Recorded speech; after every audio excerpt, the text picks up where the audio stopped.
don't have time to entertain, small space,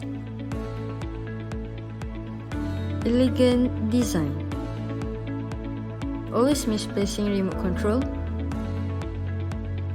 have dry skin problem when in air conditioning. Here, the solution. Euphoria Ceiling Fan. Meanwhile, resting, the consumer can get the entertainment.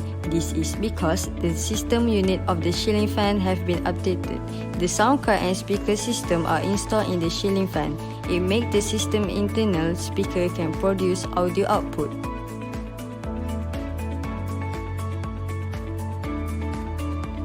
Save more spaces because the elegant design of ceiling fan.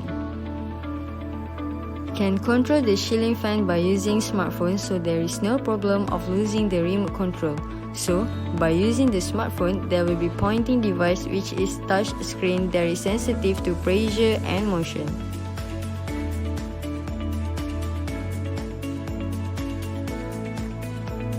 The ceiling fan specialized for who have dry skin problem and don't feel comfortable in air conditioner.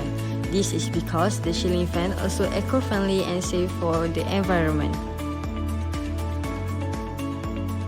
Project timeline: 10 August discussion with group members, 12 August plan how to make the prototype, 18 August find other information about the ceiling fan, 26 August prepare for the next day, 27 August present the pattern prototype in the class.